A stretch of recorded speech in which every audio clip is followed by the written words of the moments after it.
বেশ কিছুদিন থেকে রাত বড় হতে শুরু করে দিয়েছে, আর রাত বড় হওয়ার সঙ্গে সঙ্গে আমার জুনুরও ঘুম কমে গেছে।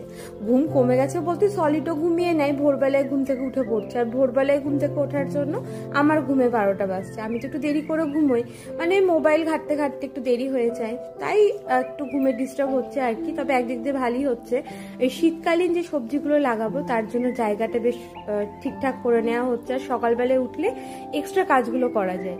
তবে একটা যেটা প্রবলেম হচ্ছে সেটা হচ্ছে এই মানে কাজ টাজ করার পরে স্নানের টাইমে প্রচন্ড ঘুম পাচ্ছে আর কি। তো যাই হোক, মা বলো তাড়াতাড়ি করে স্নান করে নে, খাওয়া দাওয়া করে ঘুমো। আর আমার একটা খুব বাজে হ্যাবিট হয়ে গেছে ইদানিং, সেটা হচ্ছে খাওয়ার টাইমে হালকা একটু ঠান্ডা জল না হলে না আমার ঠিক ভালো লাগে না।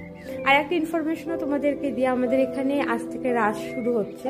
আর রাস শুরু হওয়াটা বড় কথা না, বড় কথা হচ্ছে মাইক যেটা, সেটা একদম আমাদের বাড়ির পাশে।